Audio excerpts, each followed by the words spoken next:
Ireland. The island takes its name from the old Irish word Eru, the name of a goddess, a word meaning bountiful or prosperous. The people of this island have ancient roots to it, and its history is likewise long, rich, mysterious, and important, not only for the Irish, but for the millions of people living across the world whose ancestors came from this island. In this video, we're going to discuss the history of Ireland in full, a story of Druids and Christians, rebels and loyalists, natives and invaders, struggles and successes, all of which made Ireland what it is today. It's likely that Ireland was first inhabited around the year 12,500 BC by hunter-gatherer groups. During this time, sea levels were lower and Ireland belonged to continental Europe geographically. By 4000 BC, farming had likely made its way to the island and become commonplace. Ireland entered the Bronze Age around 2000 BC, being an unfortunate location for this age as it was heavy in copper and near Cornwall, which produced tin. The Iron Age began around 600 BC. It is during the Iron Age that Ireland's modern identity begins to take shape as Celtic peoples from mainland Europe and Britain began migrating to the island and mixing with the indigenous population. Prior to the arrival of the Celts, Ireland was very sparsely inhabited and unorganized. The Celts would bring it on its path toward higher civilization. 4 such main waves of Celtic migrations would occur. It was the Celts who had brought the Iron Age to Ireland, along with religion that would form the basis of the paganism of the British Isles, language which would evolve into the modern Irish language, trade connections to the main continent, and a social structure and culture which would dominate the island for centuries. The first writings of the island come from the Greek and Roman explorers who referred to the island under a variety of names and made a number of reports about the island. Though many of these reports were likely false and at times fantastical, they would last in the Roman impressions of the island, giving ancient Ireland, and the Celts in general, a mysterious aura which, truth be told, lasts to this day in a way. The first person to actually give a fairly accurate report of the island was Julius Caesar, who called the island Hibernia, a corruption of the ancient Greek word for the island, the land of the Hiverni, which would come to mean the land of winter, sharing a common root with the word hibernate. Caesar also said that it was located to the west of Britannia and about half its size, one of the most accurate descriptions of Ireland up to that point. Though some Romans, like Agricola, considered it, the Romans would never invade Hibernia, but they did interact, primarily because of Rome's presence on the island of Britain. Archaeological findings of Roman coins on Ireland suggest complex interaction and trade. It's possible that the Romans set up trading outposts in certain areas of Ireland and perhaps military outposts with the purpose of protecting this trade. Rome would never invade Hibernia for 2 main reasons. The first was that there wasn't a major tactical advantage in doing so. It was unknown territory on the border of the known world. It would have been very complicated trying to subdue the island, and the Romans weren't sure what they gained from it economically, strategically, or politically. Accordingly, resources and manpower were better utilized slightly east against the Picts of modern Scotland. The moment Rome moved troops from Britannia to Hibernia, the Picts would likely seize the opportunity and attack. If Rome had ruled the whole island, maybe they would have gone to Ireland as well, though we'll never know. Though there was interaction with the Romans, Ireland was one of the few areas of Western Europe which was allowed primarily to develop on its own. During this time, the Irish relied on small communities of subsistence farming where cattle, or sometimes other goods like slaves, were essentially their form of currency. They lacked major towns and cities, but they did have early kinds of towns and roads between them, even through bogs and marshes. The island was, as I said, divided among many different tribes who were often at war with each other. A main cause of warfare were these cattle, primarily disputes over ownership and the theft of them, and there would have been perhaps 100 to 200 kings across Ireland ruling their own small countries. Due to the land differences in the various tribes, 4 distinct regions would form in Ireland: Ulster, Leinster, Munster, and Connacht. These divisions, dating back to ancient times, last to this day. The final and most notable group of Celts were the Gaels, whose influence would eventually extend across the whole island and even to parts of western Scotland in the 5th century. Their culture and identity would be firmly rooted and permanent in Ireland. To this day, the Irish language calls itself Gaeilge. Though they did write using an Ogham writing system on stones and wood, the Irish at this time lacked books and literature. Their pagan religion, which was banned by Rome in modern England, thrived there. We don't know a lot about this religion from their perspective, or much about their home and people in this time in general, because of their lack of extensive writing. Much of what we know comes from the Greeks and Romans, and centuries later, Christian monks who recorded tales which were preserved verbally. To interpret this complex religion were the Dree, known in English as the Druids. The Druids were not only priests, but also legal authorities, leaders, philosophers, historians, and doctors. Because the Irish were somewhat isolated from both Rome and the rest of the world, Irish society was not fractured when the empire began to fall. In fact, rather, the Irish saw an opportunity in the collapsing Roman Britain and began raids on it. Nevertheless, Rome's religion, Christianity, would not only outlive it, but would spread rapidly in the centuries following its collapse, with Ireland right in its sights. Christianity would transform Ireland and connect it to the rest of the world in important ways, and the man who would bring it there was first a Romano-Briton teenager, captured as a slave by the Irish, named Suchet, better known by his Christian name, Patrick.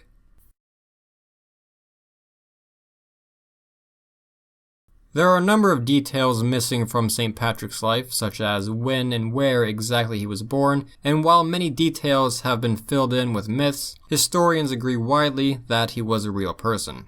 Patrick was likely born in Wales or Western England in the late 4th century. At the age of 16, he was captured by Irish raiders and taken back to Ireland, where he worked as an enslaved shepherd for 6 years until he escaped and returned back to Britannia. During his enslavement, he held on to something which he formerly hadn't cared about much: his home religion, Christianity. Upon returning home, he joined the church, studying and working throughout France and Britain until his piety and dedication earned him an important assignment from the Pope, to travel back to Ireland and spread Christianity there. Patrick, of course, had plenty of reason not to go back to the country which had made him a slave, but also, in his eyes, plenty of reason to do so. He knew the Irish language, he knew how the people worked, he knew how their religion worked, and above all, he claimed to have received a vision from God in a dream commanding him to return. Patrick wouldn't be the first or only missionary to Ireland, but it was for these reasons that he'd likely be the most effective, so he went forward with it. He returned to Ireland, and though the Irish were not fond of him, he was able to escape or talk his way out of becoming enslaved again or killed or something of that nature, though in multiple incidents he came close. The Irish, particularly the kings and the Druids, were not fond of Patrick coming and stirring things up, due to the importance of religion in this time period in Ireland. He was humble and generous, which eased concerns that this was an attempt to grab power. Despite opposition, Patrick is said to have converted and baptized thousands of people, and he ordained priests who would go on to found the monasteries of Ireland. He is said to have performed a number of miracles, most of them probably metaphorical, such as driving out the snakes of Ireland and converting Celtic warriors who are hundreds of years old. He used nature, which was already deeply a part of Irish life, to help the Irish understand Christianity. He also mitigated conversion by arguing that the values of the Irish had a greater place in Christianity. Patrick would continue his work in Ireland until the end of his life. The importance of this was not only that the Irish changed religions. It in fact sparked a revolution in Irish society by connecting it with the rest of Europe. As the Dark Ages began to creep over Europe, an event which you can learn about in detail in my Dark Ages documentary, Ireland, which was formerly regarded as a backward and dark place, actually became an area of enlightenment and preservation of learning. At a time when only 1% of the European population could read, the monasteries in Ireland worked diligently on preserving the written works of Europe and spreading education and enlightenment. They did this to such a degree that many came from Britain and the European mainland to study in Ireland. Not only were these works in Latin, but they also wrote in Irish, an unusual habit as Latin was generally preferred to the vernacular throughout Europe. Though gradually becoming united under Christianity, Ireland was still not unified as a nation, nor would it be throughout the Middle Ages. In the 5th, 6th, and 7th centuries, however, larger kingdoms began arising on the island, such as Munster, Ullid, Connacht, and Meath. However, they were not nation-states as we have now, nor were they really actually kingdoms, because there was a sense that the land belonged to the tribe, not the kings. They were really groups made up of loosely united clans, tribes, and families, which they called the Tuatha, plural of Tua. One of the most powerful families in Ireland at the time were the Nail, the descendants of Niall of the Nine Hostages, one of the first great kings of Ireland, a figure of both myth and fact. This family would dominate much of the north. Governing the life of the Irish were the Brehon laws, a unique set of laws which the Irish said were as old as the rocks, and which would seem unusual to us, as they weren't enforced by kings or state authorities, nor were they made by them. They were kind of held commonly. The Brehons, which were legal authorities in a sense, acted more like mediators than our modern judges. Laws applied to everyone, and in fact at times, the wealthier and more powerful you were, the more you paid for your crimes. Early Ireland placed great emphasis on the family and tribe, much less individualistic than the modern West, and thus the families of criminals were sometimes liable for certain crimes, at least financially, and would have to compensate the alienated family if found guilty. Though these laws were very ancient, they were effective and very organized, and they actually do not necessarily fade into a better legal system, as we shall see. Rather, they meet the disapproval of the English. At the centers of these kingdoms were actually the monasteries. In a society still lacking major cities, monasteries were not only places of religion, learning, and study, but gradually became places of economic and political power. The church in this time period had no reserves about getting involved in wars, and in fact monasteries in Ireland were not only responsible for taking part in wars, but at times directing them against each other. Wars remained common. All able-bodied males, except for the well-educated and the priests, were expected to be available to fight for the kings in times of war. At this time as well, kingdoms began forming in England, Wales, and Scotland. Many of those in England were the formations of the Anglo-Saxons, a group of barbarians from northern Central Europe who gradually began taking over the remains of Roman Britain, laying the foundations for what would become eventually England. These Anglo-Saxons were, along with the Picts of Scotland to the north, still pagan, adding an ironic reversal of roles from the Roman era, as now Ireland was the seat of Christianity in the British Isles. The Irish, who were religiously active throughout Europe, got to work on converting their neighbors. From the kingdom of Dalriada, which spanned both Ireland and Scotland, Irish missionaries such as Columba ventured into the dark pagan wild to convert Pictland to Christianity. It's worth mentioning also that this was not yet Scotland. The name Scotland is actually an English misnomer, which comes from the Latin Scoti, which actually referred to the Gaels, and later the Gaels living in Scotland, and then all of Scotland. In other words, the Scoti were Irish. Columba would have great success here, and would found the powerful and important abbey on Iona. Another important Irish figure of this age was Columbanus, who set up a number of monasteries in Europe.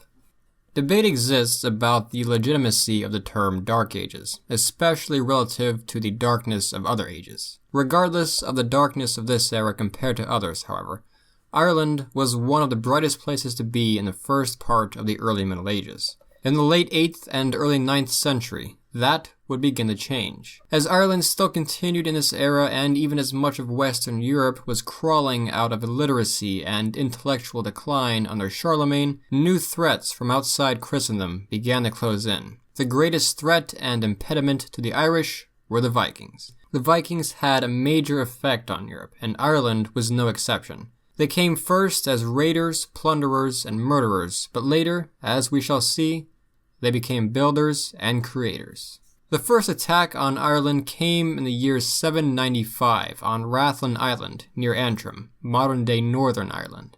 The Vikings attacked the church on the island, plundered what they could, killed the monks, burned everything, and left. A trend which was consistent throughout the Viking Age, similar to the famous raids on Lindisfarne just 2 years earlier, though these were not the same group of Vikings. While Danish Vikings preferred to focus on Britain and Charlemagne's empire, those who concentrated on Ireland were at first likely Norwegians. Ireland, much like Britain, occupied a very unfortunate position in the Viking Age. It was an island, and the Vikings were master sailors. Though the Vikings would attack other notable locations that year under the rule of Irishmen, such as Iona and Inishmurray in the late 8th and early 9th century, Viking raids on Ireland weren't constant. They were perhaps only once or a few times a year, with some years not seeing any Viking activity at all. Nevertheless, the raids struck fear into the hearts of the Irish. The Vikings could attack without warning, almost anywhere on the island. From out of nowhere, a group of large, ferocious warriors from a strange, unknown country across the sea could descend upon your village, and you could lose your home, your family, and your own life. It took some time, but the Irish eventually began responding to this threat, and began beating the Vikings around 30 years after their presence was first felt. Though disrupting Irish society, the true permanent mark on Ireland came when the Vikings arrived not to raid, but to settle. The process of a heavier Viking presence on Ireland began in 837, with events centered around a Viking named Thorgest, who is said to have married a witch, performed pagan rituals on Christian altars, and committed a number of atrocities, though his existence is uncertain. One of the first major settlements was that of Dublin in 841. Dublin, which in Irish means Black Pool, would serve as the most important Viking stronghold in Ireland, one of the most important, in fact, in the British Isles, and would later evolve into Ireland's capital city of Dublin. Along with Dublin, the Vikings would also be responsible for founding a number of other major Irish cities, such as Waterford, Limerick, Cork, and Wexford. From these bases, Viking terror on the British Isles intensified. This period is remembered in Irish as Cogad Gadal Regalib, the War of the Irish with the Foreigners. The Vikings came at an ideal time, as this was when the Nael in the north and the Munster Irish in the south were involved in a conflict, preventing a unified resistance to them at first. Cooperative resistance would come, though, and in 845 it is recorded that the king of Meath, Mael Shagnail, captured Thorgest and drowned him. A united Irish effort was repelling Viking incursions, saving Ireland from complete Norse domination. Though Norsemen continued to move into Ireland, including now Danish Vikings, the death of Thorgest, or an equivalent great victory, it again remains uncertain, disrupted an organized invasion, and around the year 850, a civil war erupted between two groups of Vikings. One side, whom the Irish called the White Foreigners, possibly Norwegians, led by a Viking known as Olaf the White, and the Black Foreigners, possibly the Danish, led by a Viking that the Irish called Imar, possibly Ivar the Boneless, the same Viking who would later be one of the leaders of the Great Heathen Army. The Irish were not only glad to see this division erupt, but also took part in it, with some, like Mael Shagnail, fighting what was in his eyes a holy war of expulsion. Another group important in this conflict were the Hiberno-Norse, or Norse Gaels, a group of people of both Irish and Norse heritage resulting from Irish and Viking interaction and marriage. Their existence was a sign of Viking permanence on Ireland. The Vikings eventually ended their civil war and announced a joint rule of Dublin in 857. In the eyes of many Irish, the Vikings would now be harder to budge. A unified resistance to the Vikings was losing ground, and Mael Shagnail would ultimately be unsuccessful in his efforts, and he would die of seemingly natural causes in 862, with Ireland divided between various Viking and Irish kingdoms, and his kingdom becoming divided among successors. These kingdoms would now not only interact, but form alliances against each other in certain circumstances. With their position now secured, many Hiberno-Vikings would now focus on the much wealthier opportunities of the Anglo-Saxon kingdoms. In the 870s, however, sources indicate that both Olaf and Imar likely died while campaigning in Britain, leading to a less vigorous Viking presence in Ireland. In 902, as a result of this, a group of Irish, under Mael Finna MacFlanagan and Kerbal MacMurrican, routed the Vikings from Dublin, essentially ending the First Viking Age in Ireland. This victory was short-lived, as the Vikings would return in 914, reclaiming Dublin and expanding in other parts of the island. Despite their return, they would not make much effort to control Ireland again, still focusing on England, and as a result, their power began fading in the early 10th century. The Viking invasion started coming to an end around the year 950, and this date is often considered to be the end of the Viking Age in Ireland, though not at all the end of the Norse presence in Ireland. The Norse still in Ireland, especially the Norse Gaels, as we shall see, remained active and retained their rule, primarily in the south and east, as they had been militarily unsuccessful in the north. Nevertheless, this would be the beginning of a slow process where the Vikings started to assimilate into Irish custom, speak Irish, follow Irish religion, and live like Irishmen. Around this time, across the Irish Sea in England, the many Anglo-Saxon kingdoms were beginning to unite under Wessex, becoming a more modern Kingdom of England. Similar changes were happening elsewhere in Europe as well, and a movement to consolidate power under a single ruler in Ireland was inevitable. Such a movement would come from the ruler of a less powerful kingdom of Munster by a man named Brian Boru. Brian was the son of the king of Dalcash, Connedic mac Lorcan. When his father died in 951, rule passed to Brian's older brother, Magaman. Magaman set about trying to become the king of all Munster, capturing the Rock of Cashel, the historic capital of the region. This naturally invited conflict with his Irish and Norse neighbors, and in 976 he was murdered during a negotiation which was claimed to be peaceful by his rival, Mael Muad. Brian inherited the throne, and set about trying to continue his brother's work. Brian is described as a born warrior. He had learned a considerable amount about not only Irish warfare, but also Viking warfare. As a result, he placed an emphasis on naval superiority. He would go to war with Mael Muad and the Viking kingdom of Limerick, defeating them both, and extending his authority across Munster. He would kill Mael Muad, but interestingly, his son Cian would be spared, and throughout Brian's life remained an ally. The Norse of Limerick as well, wealthy and powerful, were allowed to live peacefully, so long as they remained loyal to Brian. Brian then turned his ambitions outside Munster into neighboring areas, specifically Leinster, Connacht, and Meath. This would draw him into conflict with Mael Shecnail, king of Meath, who claimed to be the High King of Ireland. The conflict would be long and bloody, but by 996, Brian controlled Leinster and was proving himself to be militarily superior. This essentially forced a peace negotiation, with Brian laying claim of the south and Shecnail the north. Though peace externally had been secured momentarily, stability was threatened on the inside as well. Not all the kings of Ireland were content to recognize Brian as High King, and rebellion in Leinster occurred not long after this, aided by the Hiberno Norse of Dublin. In a war ending in the year 999 at the Battle of Glenmama, Brian defeated both armies and captured Dublin as well, the wealthy center of the island. Now, Brian was ready to break the peace he had made with Shecnail, and he invaded Meath, defeating the kingdom in 1002. Now the only region which Brian had to gain was Ulster, in the northeast. Ulster would not be quite so easily obtained, and at first Brian's armies were defeated. Much of his advance thus was left to cooperation with the Catholic Church, which was an elite in Ireland, notably by recognizing their authority and bribing them.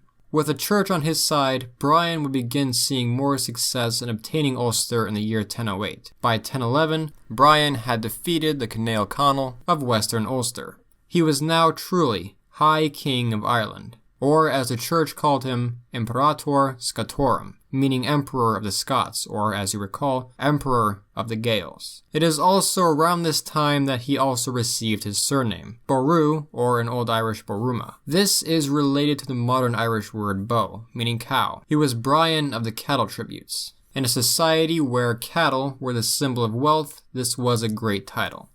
Brian and the church were now seemingly beginning to realize their vision, a united Ireland under the authority of one king. Yet, there was still work to be done. It would be more correct to view Brian not as the king of a single kingdom, but the king on top of other kings which ruled their own kingdoms. Furthermore, while the Norse Gael kingdoms, like Dublin and Limerick, also recognized Brian as their high king, they were much more removed from Irish society and still functioned to a strong degree independently under their own law. How far Brian could have gone as High King of all Ireland remains uncertain, as not long after he accomplished this, it began to break apart. Discontented kings in Leinster and Ulster rose up in rebellion in 1012 and attacked Meath, and later Norse Gaels, specifically Dubliners, would join in on the rebellion, which would be led by Mael Morda. To make matters worse, as fighting intensified, Mael Shecnail, king of Meath, betrayed Brian. The two sides would meet at the Battle of Clontarf, April 23, 1014. The battle ended with a mix of results. The Irish under Brian had won the battle, thus curtailing the power of the Hiberno Norse significantly, an event which is often regarded as the true end of the Cogad Gal Regalib. However, Brian was actually killed in this battle. It's not exactly known how, but legend states that he was decapitated by a rogue Viking named Brodar, who cut through Irish lines and found Brian in his tent, then aged around probably 70, in prayer. Hopes of a united Ireland died for a time, with Brian Boru as contenders all began struggling for the throne. Brian's descendants, however, would continue to rule Munster. This family is known as the O'Briens, a name which, like the Ineal, who became the O'Neills, would persist throughout Irish history through the modern day and even into the 24th century. Brian's family in Munster made efforts to reclaim the title of High King, and his son, Duncan MacBrien, would claim the title, though it was not widely recognized, and he was one of many who would be known as a Riaran Cafrasarba, High King with opposition. While they made considerable gains and had notable successes, they would be ultimately unsuccessful, especially as his descendants turned on each other. When Muratoch, who was Brian Boru's grandson, gave up his position as king, power shifted from Munster to Connacht and the O'Connor family, specifically Turla O'Connor. Turla set about trying to win the true title of High King, but had weak control over much of Ireland and never controlled Ulster. His son, Rory O'Connor, would succeed him, but he would face a united invasion from Leinster under Dermot MacMurrough and Ulster under Muratoch MacLachlan. As a result, he allied himself with Tiernan O'Rourke of Breffni, and war ensued. O'Connor and O'Rourke were victorious, and in 1166, O'Connor was crowned High King in Dublin. O'Connor ruled as a true High King, with the political and religious figures of Ireland all recognizing his authority. Dermot MacMurrough of Leinster, however, had escaped, and fled eastward with no intention of letting this be final. Dermot fled to England and then to France in search of Henry II, grandson of William the Conqueror, the king of the Norman Empire, and subsequently king of England. The Normans, descendants of a mix of Vikings and French, were one of the strongest military forces in Europe. Unable to beat O'Connor on his own, he realized foreign aid would be the key to retaking his throne in Leinster. As a result of this, Dermot is often regarded by the Irish as one of the worst in a long line of Irishmen who betrayed their country for the favors of foreigners, namely the English. For now, Dermot was inviting a neighbor into his own nation with whom, unbeknownst to him of course, the Irish would quarrel for nearly 1,000 years. Dermot met with Henry II, and Henry agreed to support Dermot in exchange for his loyalty. Henry would not join Dermot personally, but granted him the right to recruit English soldiers and mercenaries for his conquest. Dermot found a number of powerful Norman allies, including Robert Fitzstephen, Maurice Fitzgerald, and Richard Fitzgilbert, known in his lands as Richard Arquefort, Richard Strongbow. Dermot offered Strongbow a very enticing deal in exchange for his help. He would allow him to marry his daughter Eva, and would name him his successor as King of Leinster, effectively transferring rule of an Irish kingdom over to a Norman, loyal to another king. There was also money to be made and land to grab in Ireland, which Strongbow and his allies figured would enhance their power and prestige. Dermot did not introduce the concept of invading Ireland to Henry II. Henry had actually been considering it for some time, and even received support from the church, as Pope Adrian IV and Alexander III were concerned about the independent nature of the Irish church. However, he did provide Henry with an opportunity that he couldn't refuse. Dermot and Strongbow assembled an army of Normans, Saxons, and Welshmen, and attacked Wexford in 1169, though Strongbow stayed behind for the time. Dermot then began pushing further into Ireland, but was eventually met by O'Connor, who began defeating his forces. The two sides met at Ferns for negotiations, which were mediated by the church. It was agreed that Dermot could once again become King of Leinster as long as he continued to recognize Rory O'Connor as High King. Later, in private, they are said to have agreed to stop bringing foreigners into Irish fights, but it was too late for that. Strongbow arrived in 1170 and took Dublin, and began defeating O'Connor. As winter set in and the two armies ceased, Rory O'Connor began fearing that he wouldn't be able to best Strongbow. In May of 1171, matters complicated further when Dermot died. Dermot MacMurrough had essentially died before he could enjoy the rule of Leinster, for which, in the eyes of his countrymen, he sold Ireland's soul. Though, with or without Dermot, the Normans probably would have come to Ireland anyway. Dermot's son tried to claim the throne of Leinster in accordance with the Brehon laws, but Strongbow, who had married Dermot's daughter by this point, had been guaranteed the throne, and was militarily more powerful, succeeded him. This concerned not only the Irish, but King Henry as well. Henry was suspicious of Strongbow's motives, especially given that Strongbow's father was an opponent who had opposed his succession during a civil war known as the Anarchy in England. Now, Strongbow had married into the Irish nobility and ruled as King of Leinster. Unsure of his loyalties, Henry felt he had to invade Ireland. Though at first Strongbow ignored him, Henry was able to secure his loyalties with only the threat of invasion. Nevertheless, power in Ireland still remained unsteady. Strongbow's governance was disliked by the Norse Gaels, and the Irish kings and the Irish Church were not very happy with the Norman arrival either, and would likely oppose it again violently. So Henry decided to invade that year. Henry invaded with a force of around 5,000. These soldiers were highly trained and well armed and armored. Many Irish kings felt that resistance was futile, especially as they weren't only dealing with the English, but a force which had the backing of the Vatican. They thus began submitting to Henry, the first being Donald MacCarthy, the King of Desmond. Gradually, much of Ireland fell to English rule, with mostly only the north holding out. In 1172, Henry began encouraging English colonization of Ireland and allowed Hugh de Lacy to push in the Mead. Ireland was now a nation of 4 languages: Irish, Anglo-Norman French, Latin, and Old English, which would have a lasting effect on the linguistics of Ireland. The Normans began solidifying their position in Ireland, as they had done in other regions, including England a century earlier. This, along with the Catholic Church moving into Ireland and pressing reforms, intermarriage, and attempts to reorganize the country territorially and legally by introducing feudalism and replacing Brehon law with English law, would have a permanent effect on Ireland as well. The English felt that they were civilizing Ireland, much like the Romans.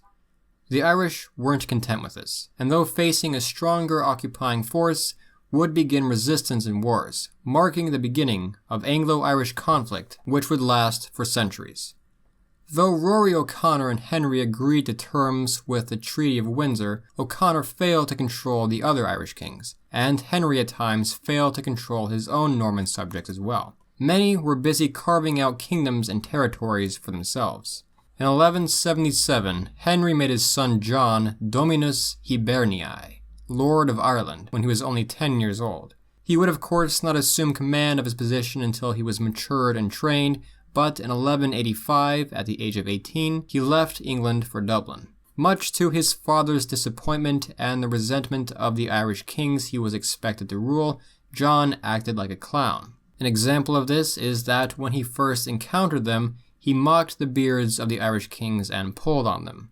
When he got to work, ultimately, he failed in the conflicts against the Irish, wouldn't pay his soldiers, and failed to secure royal authority over the English settlers there. He left that December, returning back to England. In 1199, King John unexpectedly came to the throne. Ireland remained divided between English and Irish rule. Some lands were steadily English, but others much less so, and many areas of the country still defiantly under Irish rule. Though remembered as an insane and ineffective ruler in English history, John did work on capitulating Ireland considerably by reorganizing the system of governance on the island, ensuring loyalty to him. Nevertheless, rebellion, even among John's own subjects, would sprout up, and it is at this time that we see another feature of the Anglo-Irish conflict emerge. The Irish turned to the enemy of their enemy, France, for support. Though these rebellions were unsuccessful, for as long as England would control Ireland, England's enemies, specifically France and Spain, would take an interest in encouraging trouble in Ireland. The Anglo-Normans would continue attempting to expand into Ireland throughout the reign of Henry III, John's successor, specifically into regions such as Connaught, where High King O'Connor had originally hailed. This became more and more difficult as some Anglo-Normans in Ireland were ruling more and more independently, and others had lost interest in Ireland altogether.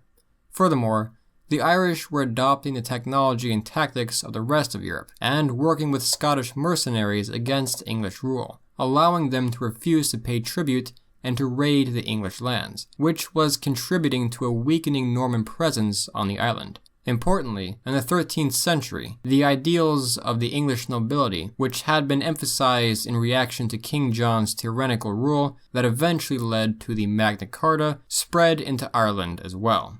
This became much more evident in the reign of Edward I when, in 1297, the Irish Parliament formed.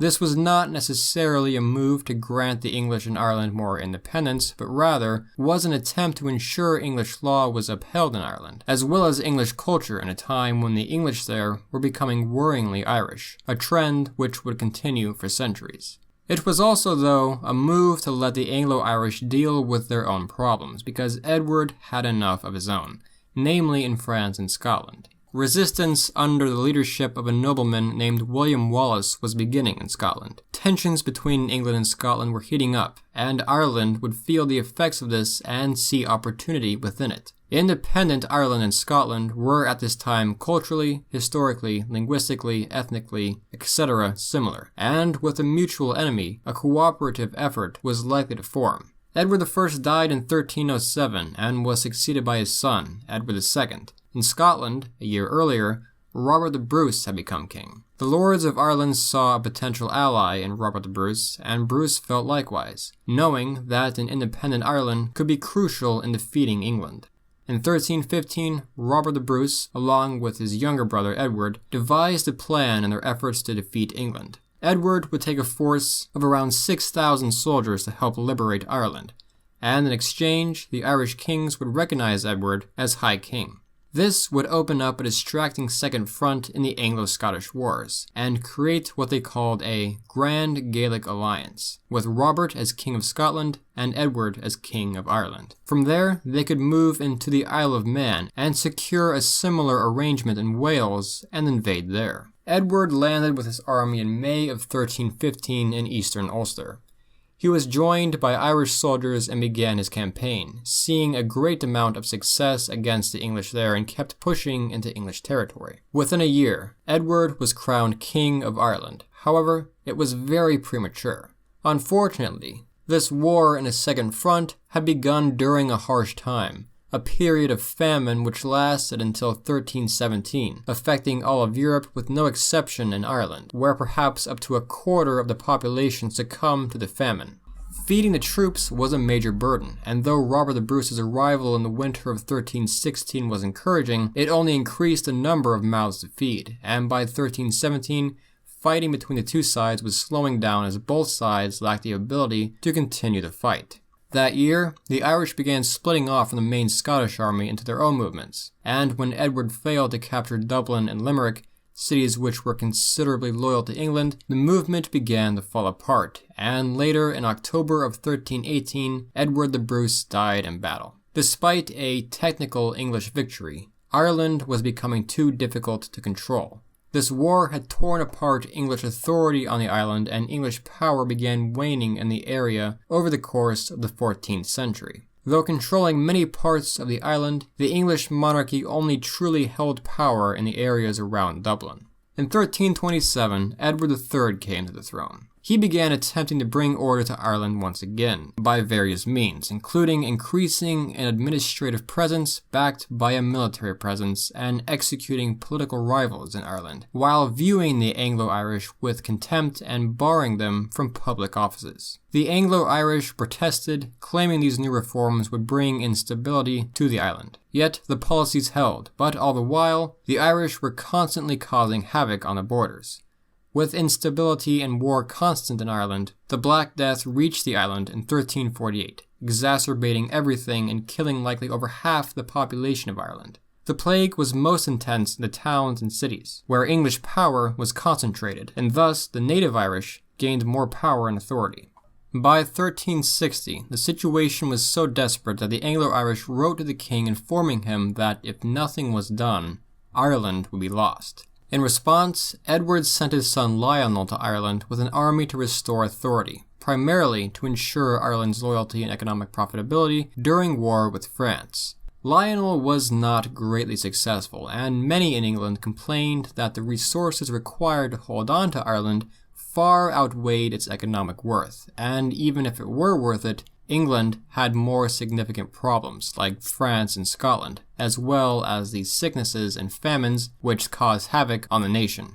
By this point, the Anglo-Irish were becoming now truly worryingly Irish, as they were speaking Irish, dressing like the Irish, intermarrying with them, starting to follow Brehon law, and altogether living like the Irish. As a result, Lionel called together the Irish Parliament at Kilkenny and created a new set of laws, known as the Statutes of Kilkenny, concerning the lives of the Anglo-Irish. The intention of these laws was to bring the Anglo-Irish back to their English roots, by banning Englishmen from speaking Irish, dressing like them, interacting with them in various ways such as marriage and certain kinds of business, and even banning their Irish names, forcing them to anglicize them.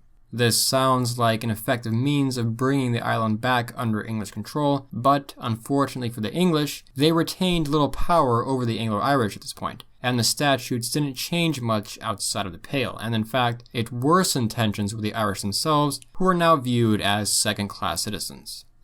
Edward died in 1377 with the situation in Ireland worsening. His 10-year-old grandson Richard II succeeded him. When Richard II came of age, the Irish Parliament again called on the king for help, fearing the loss of the entire island. At first, Richard's focus was in France, fighting the 100 Years' War, but later in his reign he sought peace with the French. As for Ireland, however, he prepared an invasion to subdue the island by force. Ireland had become somewhat of an embarrassment to the English.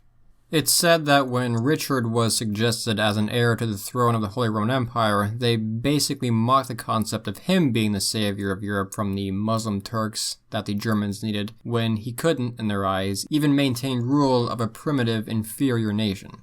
In 1394, Richard landed in Waterford, bringing with him around 8,000 soldiers.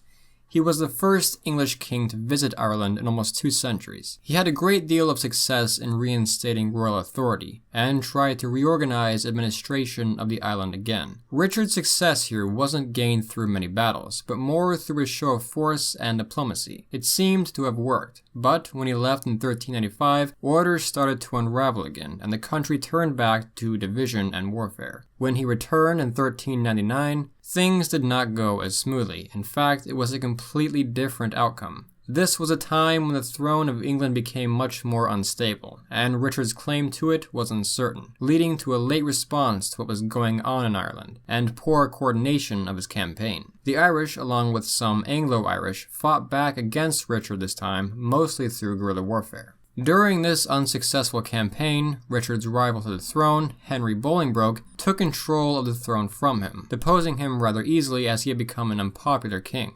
Bolingbroke became Henry IV.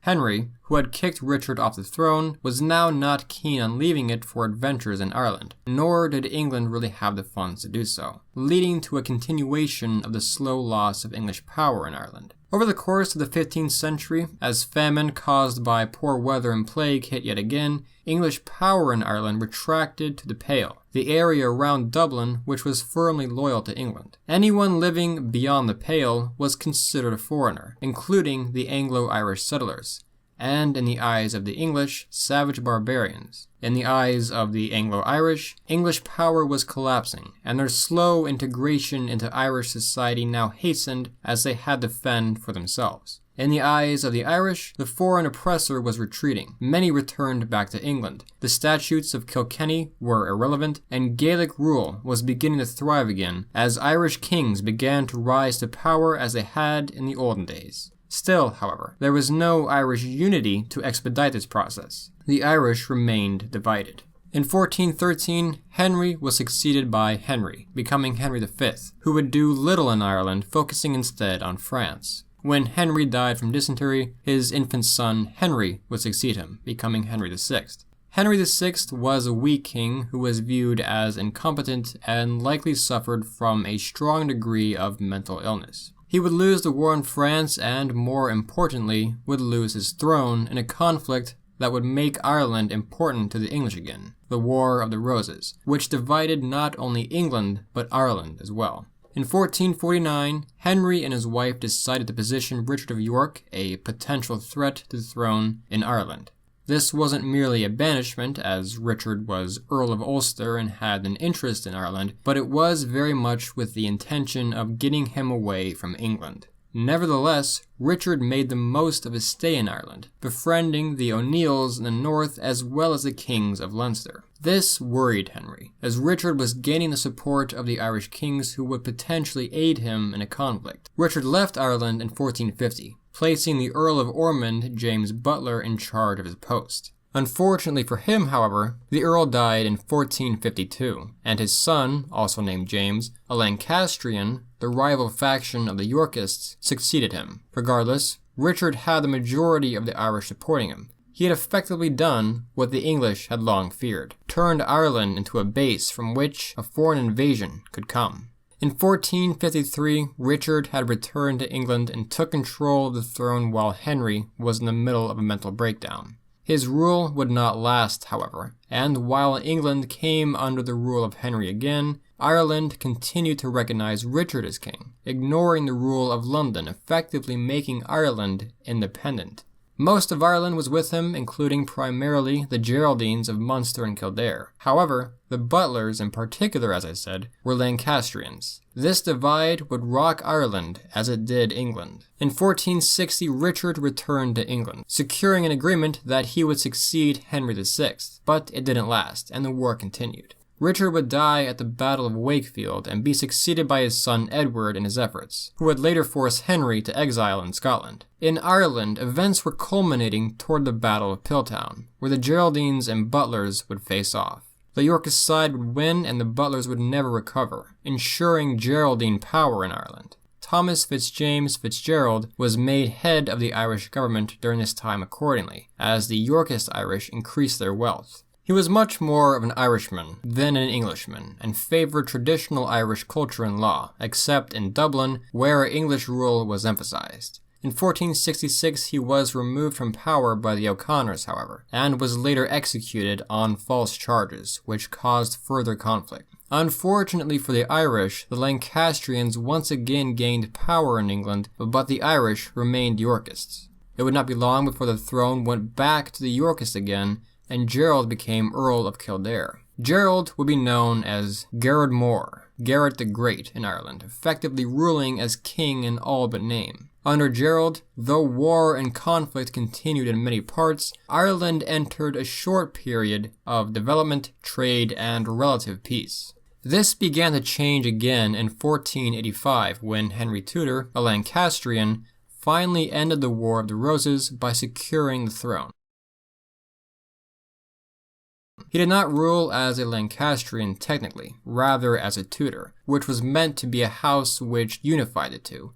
However, his position still meant that he viewed the Irish, who had opposed him, with contempt. Nevertheless, he allowed Gerald to keep his position, knowing it would cause unnecessary and taxing problems in Ireland if he did not. Despite this luck, Gerald and other Irish Yorkists favored a supposed heir to the Yorkist throne, Lambert Simnel, who was in reality a fake, which Gerald probably knew, to replace Henry VII, and actually invaded England to secure this.